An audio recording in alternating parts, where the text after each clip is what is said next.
freaking first cut. Golly. Welcome to the First Cut Podcast, the After Dark edition. This is your recap for round 2 of this week's Sony Open, and joining me to break it all down, I've got him. I drug him out of bed for this one. Patrick McDonald is here. Patrick, good evening. What's up, man? Rick, I went on a walk today. I fired off a tweet. Live Golf announced that they're coming back to Trump National Doral the week before the Masters. It's a good tune-up. A lot of Masters champions have won at Doral. I fire off a tweet about it. I come back, and my mentions are just filled with folks from the political sphere tell me to dive into this dirty money that's being tossed out, tell me to do my job. They got tinfoil hats on, which, I mean, I guess looking in the mirror, it's kind of like myself. And it was a true Patrick Starr, who are you people situation when I came back and looked at my phone. Yeah, man, Twitter's a weird place. It's always been a weird place, but it's especially a weird place in the corner that we reside in now. Not a lot of people are happy in any direction. No, everyone's just miserable. Go outside, take a breath, get some sun, play in traffic, the whole nine. Yeah, pound sand, et cetera, et cetera. So here's where we are at. It is very sweaty in Honolulu right now. The 2 unders are T65 with an easy par 5 on 9, an easy par 5 on 18. It's more likely this goes to -3 than not, which would knock out a lot of players, including those, Patrick, that would bust your positivity parlay. Harmon's in, Harris English is in, Denny McCarthy sitting on -2 and just waiting. We're doing this right away. Okay. Did you happen to see the shot tracker? I noticed. Congratulations to Rick Run Good Shot Tracker Live Edition. Everyone check it out. Thank you. While you're following golf. I don't know if you were following Denny McCarthy, but you should pull up his 10th hole today. The best putter in the world, Denny McCarthy. He missed a putt from just outside 1 foot. Yeah. He missed. So let's see. So his 10th hole. So the first hole on the golf course, right? Yep. So he hits one to 15 feet. And I think it was the second hole. Oh, really? Uh-oh. Denny McCarthy, 66 feet to 15 feet, 15 feet to 2 feet. Then he knocked that in. Are you on round 1? No. Round 2, number 10. Sorry. Actual number 10. Yes. Not his 10th hole. My bad. Okay. Correct. I was looking at his 10th hole. Yes. Number 10. He did miss a putt from 23 inches. Incredible. True. I think only I could have that juju on a player on the PGA Tour. The best putter in the world. And not even close. Well, we'll see. We'll see if we have a resolution on the -2s while we're on air. We'll see if we get a resolution tonight. Remember, we didn't finish on Thursday night. There are 3 names atop the leaderboard, 9 under par, but we're not going to start there, Patrick. We're going to start with the round of the day. Ben Griffin's 8 under 62, which is 2 shots better than anybody else not named Kurt Kitayama. Kurt Kitayama just got in at 62 as well. But Ben Griffin has been in for a long time. This is a stretch of golf. His final 10 holes that he played at 7 under. And Ben Griffin is trying to continue what was a fairly decent fall portion of the schedule. There's a tweet about Ben Griffin, I believe, during the Players' Championship that I haven't been able to get out of my mind since. And it was something along the lines of Ben Griffin reminds me of a Wii character. He really does. And you hit the nail on the head with his fall. He should have won the Sanderson Farm Championship. Straight up, he should have won that. He knows that, certainly. And he's one of those guys who finished inside the top 10 of the FedEx Cup Fall. I think when you look at these Gen Pop events, Ben Griffin's kind of a name if you get him on a short Bermuda track. Oh yeah, he'll definitely contend among some of these names. And so I'm not really too surprised that yes, that is the tweet. I think about it often whenever Ben Griffin's on my screen. But That's pretty good. it meant it in a nice way. That was very quick, Josh. But he's a guy who, if Nico Echeverria doesn't win last year, if Vincent Norman doesn't win the Barbasol, he's probably a guy who's in Rookie of the Year consideration. Honestly, he had a really nice year and was kind of overshadowed just because, I mean, he is a bit like a wee character.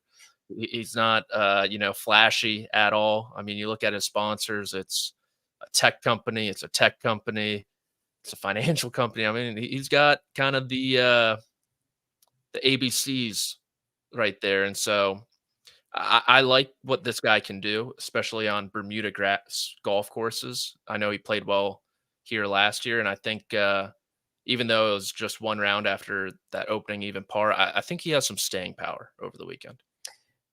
He is chasing, along with everybody else, the 9 under pars. It's Carl Yuan, it's Austin Eckroat, it's Benny On. You get to pick, Patrick. Where would you like to start? Let's talk about Benny On.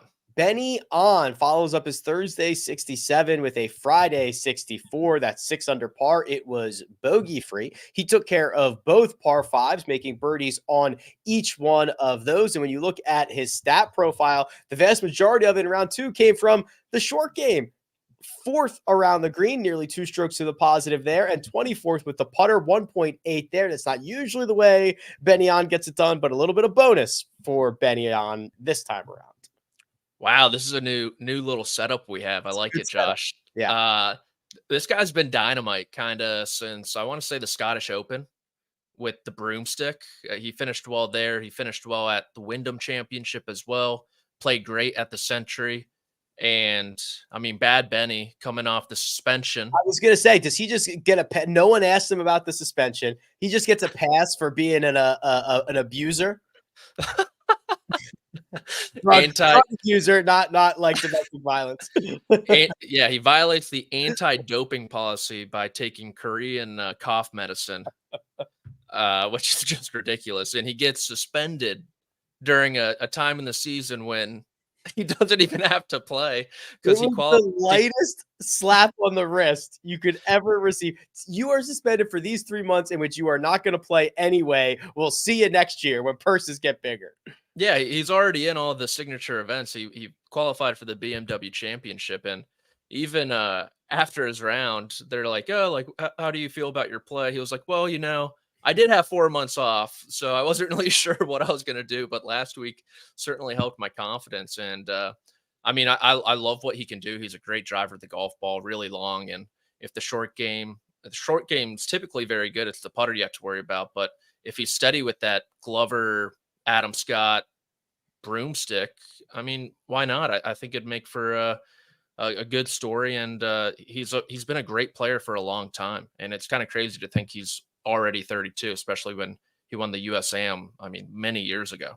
Yeah. The name that most people probably are not as familiar with would be Carl Yuan, a 65 to follow up his Thursday 66. And this dude is an absolute flusher. If you start looking at stat profiles, it's all ball striking. It's no short game. It's try to putt to a 0. He is doing better than that this week. He's 32nd with the flat stick, 1.8 strokes to the positive. That is plenty when you're top 10 in both of the ball striking categories. And that's the combination for him to get to the top of the leaderboard. And it looks like he has the same apparel sponsor as Xander and Hideki. A little, what is that, Descante? Yeah, I'd never heard of that. And now they are rocking and rolling. Yeah, at first when people were talking about it last week, I thought they were talking about the beer Tecate. And I was like, these guys got into the apparel business. If you go to their website, they describe themselves as ski apparel. Like they don't even, I can't even find a golf related item on here. Interesting. Very interesting. There's some weird stuff happening right now in the apparel business on the PGA Tour. Weird stuff. We might have to get into it at a later episode, 2 hours long. But I digress. Carl Yuan, most of our listeners will know because they're watching this or listening to this on the wee hours on the East Coast. True. He's number 126 turned number 125 thanks to Jon Rahm. He won the lottery pretty much, right? Because of Jon Rahm's suspension from the PGA Tour, Carl Yuan now has full-time status on the PGA Tour. He played some decent golf in the fall. I think he played well at the Sanderson Farms. I remember him being in contention at Bermuda as well. Didn't really play great at the RSM when he needed to. But, yeah, like you said, just a ball-striking guy, long off the tee, known for some crazy finishes as well with the club. And so I wasn't really expecting something like this, to tell you the truth. I don't know how much staying power he has over the weekend, but I think a positive going in his favor is he's kind of been there recently in Mississippi and Bermuda. So that'll certainly help. And he looks kind of old to me, but he's only 26. So, and it's only his second year. So hopefully he sticks around, but I do have some question marks about him. Yes, he is putting that new PGA Tour card to good use right out of the gate. Austin Eckroat, that third man at 9 under. He too went 65, 66 like Carl Yuan, just on opposite days. Out in 31, even par on his second 9, which was the front 9 of the golf course. Austin Eckroat, hyper talented from the talent pipeline that is Oklahoma State. That's right. So no surprise to see another cowboy mixing it up on the PGA Tour. And he had a really good stretch there in the summer, right at the Byron Nelson. I think he finished second to Jason Day. He was among those. U.S. Open, I think he top 10 perhaps. And then after that, he really hit a dry spell end of the summer going into the fall as well. And so I think he kind of found something maybe at the RSM Classic where he finished inside the top 10 and carried it over. But like you said, Rick, if you're looking for upside potential in a 24-year-old, I mean, this kid's technically the same age as Ludvig right now with just more PGA Tour experience. And so I think we'll be talking about him more and more this year and into the future. I love his swing, great action, and it looks effortless at times. And just having that experience of, I think he was in the final round there at TPC or final group at TPC Craig Ranch. Having experience like that, I think is really invaluable for someone this young. I look at this leaderboard. I believe this is what you call a log jam. 3 at 9 under. There are 2, 3, 4, 5, 6, 7, 8 at 8 under. There are another 6 at 7 under. It's stacking up behind. We are going to continue to talk about some of these other names and recap the notable rounds from round 2 and see if we can get closer to a resolution of this cut line. But first, we're going to take a quick break and hear a word from our partners. It's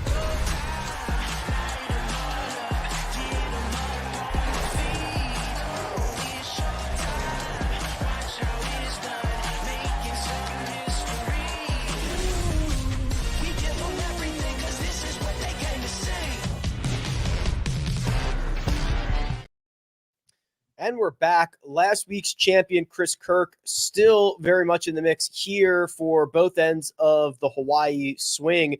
2 66s to open up his week. It was a little turbulent on Friday out of the gate. He was 1 over par through the first 5 holes, but he got it back together with birdies on 6, 9, 10, 11, 16. He was licking his chops on 18, but he fluffed one there late just before we came on air. Still escaped 18 with a par, and he will enter the weekend just 1 shot off the lead. Yeah, he really messed up my gamer for the round two recap. The lead was all about Chris Kirk. It still is, but you would think he would have, from the fairway, at least made a birdie. And Rick, let's do a little trivia. Can you name the 6 players to win the Century and the Sony in their career? I do not like to be on this end of not knowing the answers, but players to win the Century and the Sony. Justin Thomas. Yes. I'm just trying to think of guys who have won the Century recently. So Rahm, no. I know Hideki won the Sony. Did he win the Century? Probably. Who won the Century before Rahm? Cam Smith. 2. Right. Cam Smith won it early. Spieth won the Century, probably never won the Sony. Harris English? Now, these next 4, you're going to have to think like early 2000s. Jonathan Bird? No. Jeff Ogilvy? No. Do you just want me to? Give me one of them. Furyk? Yep, that's one of them. Okay. Give me another one. One lost to Tiger at the Century in a playoff. The PGA Tour always Ernie Els, correct. And 2 more. One was a captain of the United States Ryder Cup team this past year. Zach Johnson. Good, very good. And another one was also finished runner up to Tiger Woods a lot. I just had this in my newsletter. It was Ernie Els and God, why can't I think of the other guy who had? Is it the guy who was tied with him? Yeah. The big VJ. Yeah. Wow. Yep. Good hints. There you go. Good hints. Wow. Okay. Cool. Yeah, I thought I'd trip you up on the Ryder Cup hint one, but nothing gets past you. Is JT the only guy who's done it same year? I believe so. Yeah. Yeah, I think so too. Yeah. But yeah, Chris Kirk. I kind of think he's going to win. So I kind of think he did. I kind of think he will too. I mean, he's obviously playing great. The problem that he has right now is, so last week he was solid. He was composed. He hit a bunch of great shots, but he had to beat a very small field. There is a high risk that one of these guys or 2 of these guys kind of go nuts on the weekend, and Chris Kirk might play great and just get beat by somebody because there's so many more in the mix. That's the only concern. But I think Chris Kirk, I haven't seen the odds yet. I imagine he's probably the favorite to win this. And I think that would be right. Yeah. I mean, there's a chance, more than likely, that everyone entering the weekend is going to be within half a dozen, which with 36 holes and with how low these guys can go, with people shooting 59 at this golf course before, everyone who makes a cut is going to think that they still have a chance to win this tournament. So that only helps what you just said. And I mean, Chris Kirk has been, 1, stellar around this golf course before. 2, I want to say last year, he kind of choked away the tournament. I believe he lost his opening tee shot in the final round, maybe, and carded a double bogey, or opening tee shot in the 3rd round. He was like the 36-hole leader, something along those lines. Ended up finishing top 5 still. So he's done kind of everything but win at Waialae. And it seems to me that he looks very comfortable in the position. I mean, having to hold off bigger names like a Jordan Spieth and a Sahith Theegala down the stretch really bolsters your confidence. And I mean, he has a potential to win 3 times in less than 12 months, 3 times in like 10 months, 9 months, something like that, which is very crazy. The only other guy that I think, and we can show his scorecard here, is Keegan Bradley, who 67, 66. His Thursday round was pretty chaotic. His Friday round was smooth sailing. It was 4 birdies, no bogeys. He left a couple out there. I mean, he burned the edge on some short putts a handful of times. He's giving himself a ton of opportunities. This is a golf course that rewards long and straight off the tee. Keegan 66 has him 2 shots off the lead going into the weekend. Also looking for him to kind of make a move on moving day. Yeah, I'm invested already. So this comes from a place of bias. If Chris Kirk doesn't win, I think Keegan Bradley will win. And I like how he hasn't really had his full game in either of the rounds. Day 1, it was kind of more iron show. Day 2, got around with the short game. So I think he's close. And he's never one to putt well at the Century. Those are kind of weird greens where they're slow and they snap a lot towards the end by the hole. But these flatter greens, I think, even though he didn't have the best putting day today, I think they're much better suited for someone like Keegan Bradley, who could also be in line for his 3rd victory in just, over a year in the last 15 months as well. And so I like him on these shorter golf courses like TPC River Highlands, like Accordia National in Japan. And I think that kind of lines up with Keegan Bradley's skill set.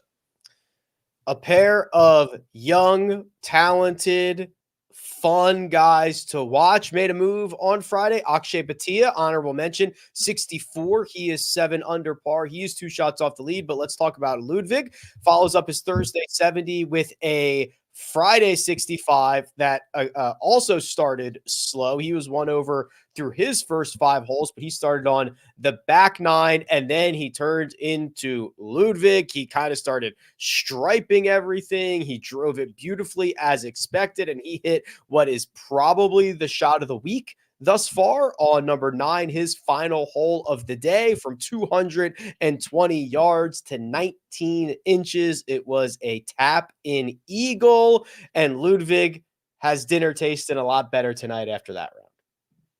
Yeah, I'm not going to lie. After I saw how he opened, I was like, oh man, Rick's about to burn Ludvig for a missed cut. And I was getting giddy. I'm not going to lie. And it was just a stark turnaround in the ball striking department. I think he was like outside the top 120 in both categories off the tee and approach yesterday, inside the top 20 in both of them today. And yeah, I mean, that one shot really gives him a real chance heading into the weekend to pick off his second win in his last 3 PGA Tour starts. So he's definitely a name if he can kind of get over the early holes on the front 9, which are proving to be a little difficult. If he can kind of get past those and maybe 1 under and then get around the turn where the scoring can be had, I would not be surprised if he rises quickly up the leaderboard.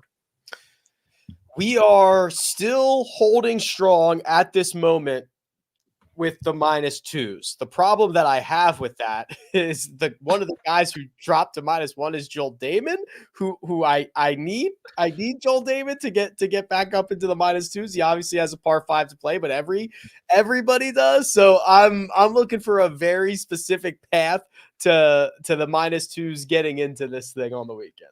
What just happened? I have Data Golf opened. Denny McCarthy was down to 8.5%.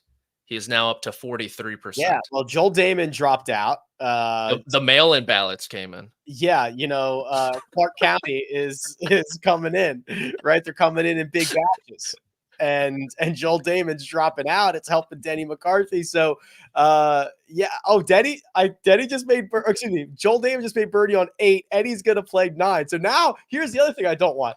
I don't want Dahmen to be the guy who pushes us to -3 and knocks out some of my other guys. So I'm stick it two. Stop the count, Joel. Stop the count. It's good. Stop the count. Let's go. So it's a very sweaty cut here. And like you said, Patrick, it is going to be craziness when this thing does get settled, because everybody's going to be within a half a dozen shots. I'm just kind of scrolling through the betting odds here real quick, and they're changing constantly. Looks like Ben On and Chris Kirk are co-favorites at 7-1. Austin Eckroat and Cam Davis, who we didn't even mention, even par 70, are 12-1.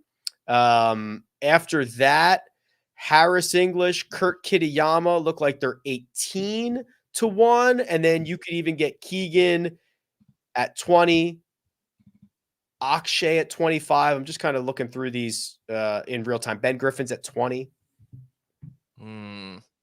Interesting. What is Siwoo Kim? He's kind of hovering. Siwoo 66-1.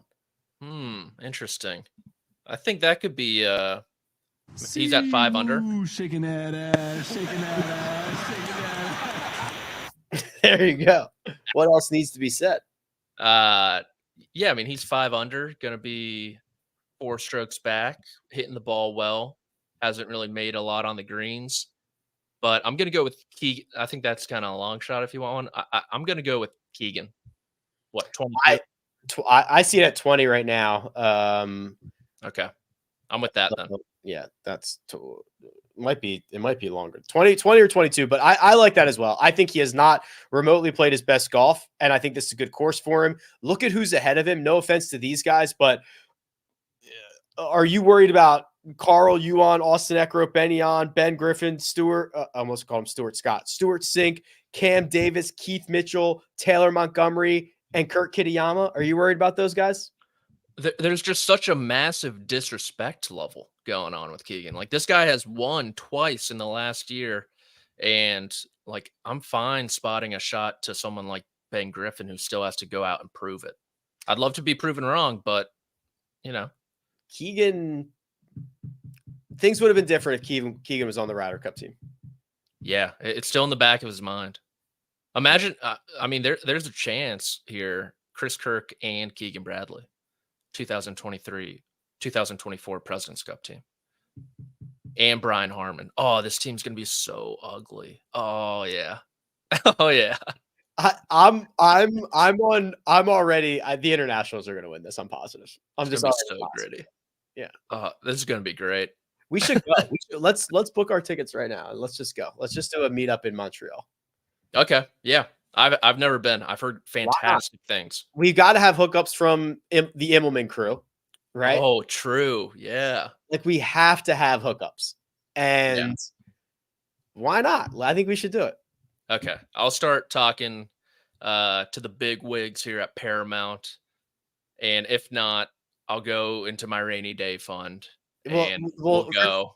Rick, you have to wear a Rick Run Good patch, and I'll sponsor your travel funds. But you have to wear it through the entirety of the time that you're there. Buddy, light me up like a NASCAR driver. I do not care. Send me anywhere, and I will go. Beautiful. All right. Well, listen. They are fighting daylight here, and they're fighting a cut line. So there's a lot happening here.